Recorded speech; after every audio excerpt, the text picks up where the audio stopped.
मुश्किलें बहुत है मगर अभी ठहरा नहीं हूँ मैं। मंजिलों से कह दो अभी पहुँचा नहीं हूँ मैं। नमस्कार, मैं हूँ आरजे नितिन। हमारे चैनल पर आप सभी का स्वागत है। दोस्तों, आज सुनाता हूँ आपको मैं एक पिता पुत्र की कहानी।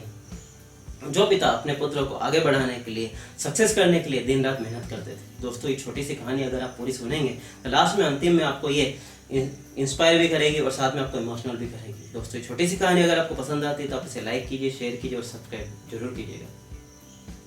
इस दुनिया में सिर्फ पेरेंट्स ही ऐसे होते हैं, सिर्फ पिता ही ऐसे होते हैं हमारे, जो अपने बेटे को सक्सेस होना देखना चाहते हैं, हमको सक्सेस होना देखना चाहते हैं। बाकी हम चाहते हैं कि हमारे पड़ोसी से हम आगे निकल जाए, हम हमारे रिश्तेदार से किससे आगे निकल जाए, किसी अमीर आदमी से हम और ज़्यादा अमीर हो जाए। मगर पिता की अपेक्षा होती है, वो यही होती है कि मेरा बेटा इस दुनिया में मुझसे भी ज़्यादा आगे निकले। एक गाँव था, उस गाँव में एक पिता पुत्र रहते थे। एक पूरा हंसता खेलता परिवार था। पिता का एक सपना था कि उनका बेटा इस दुनिया में रहकर मान सम्मान इज्जत के साथ में रहे और सक्सेसफुल हो जाए। पिता का ही सपना था। पिता ने अपने बेटे को पढ़ाने के लिए हर संभव कोशिश की। पिता ने अच्छे तरीके से बेटे को पढ़ाया और पूरी मेहनत की कि यहाँ से मेरा बेटा पढ़ ले, ये पढ़ ले। हर तरह के प्रयास किए, हर तरह की बेटे को उन्होंने सुविधा दी। बेटा भी आज्ञाकारी था। बेटे ने मेहनत की और बेटा पढ़ा और एक दिन वो सक्सेस बन गया। उसके सक्सेसफुल होने के बाद में एक मल्टीनेशनल कंपनी में उस बेटे की जॉब लग गई। बेटा उस कंपनी का सीईओ बन गया। धीरे धीरे समय के साथ में बेटा काम करता रहा और उसका परिवार आगे बढ़ता रहा। उसकी शादी हो गई, उसके बच्चे हो गए।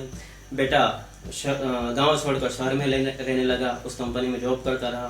कुछ समय के बाद में पिता थे, पिता की भी अपनी अच्छी तरीके से ज़िंदगी गुजर रही थी। पिता बूढ़े होते जा रहे थे। एक दिन पिताजी ने सोचा कि मुझे अपने बेटे से मिलने के लिए शहर जाना चाहिए। पिताजी मिलने के लिए शहर गए। पिता ने बेटे को फ़ोन लगाया कि बेटा मैं शहर आया हूँ तुमसे मिलने के लिए, मैं तुमसे मिलना चाहता हूँ। तो बेटे ने कहा कि पिताजी आप ऑफिस आ जाइए, मैं आपसे मिल भी लूँगा और इस बहाने आप मेरा ऑफिस भी देख लेंगे। पिताजी ऑफिस गए। ऑफिस की चकाचौंध देखकर वो आश्चर्यचकित हो गए। उनको लगा कि वाह, इतना बड़ा मेरा ऑफिस है, इतना बड़ा मेरे बेटे का ऑफिस है, उसका एक अलग से चैम्बर है और इतने सारे एम्प्लॉय, इतने सारे कर्मचारी मेरे बेटे के साथ में काम करते हैं, उसके असिस्टेंट है। पिताजी अपने बेटे के चैम्बर में गए, उससे मिले और जाकर अपने बेटे के कंधे पर उन्होंने हाथ रखा और पूछा कि बेटा मुझे एक बात बताओ कि इस दुनिया में सबसे शक्तिशाली कौन है।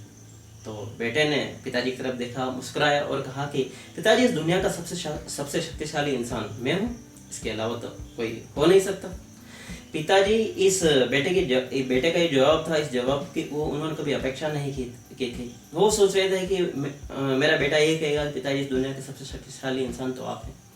पिताजी थोड़े से मायूस हो गए। वो चैम्बर के बाहर आए, ऑफिस के बाहर आए और वापस से अपने बेटे को पूछा उन्होंने, बेटा मैं तुमसे एक बार और पूछता हूँ, इस दुनिया में सबसे शक्तिशाली कौन है। तो बेटे ने पिता की तरफ देखा और कहा कि पिताजी इस दुनिया के सबसे शक्तिशाली इंसान तो आप हैं। पिताजी ने कहा कि बेटा अभी थोड़ी देर पहले तो तुम कह रहे थे कि इस दुनिया का सबसे शक्तिशाली इंसान तो मैं हूँ।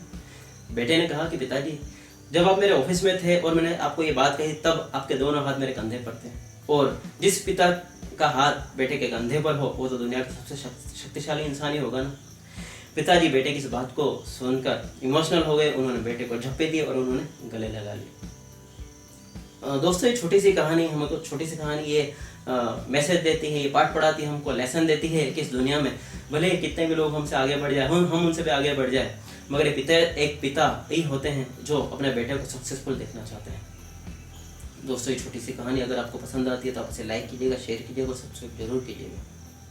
खुद पर रख इतना यकीन कि दुनिया तुमसे बेइंतहा भरोसा करे। मिलते हैं दोस्तों फिर हम एक नई स्टोरी के साथ में। तब तक के लिए थैंक यू, धन्यवाद, बाय बाय, जय हिंद।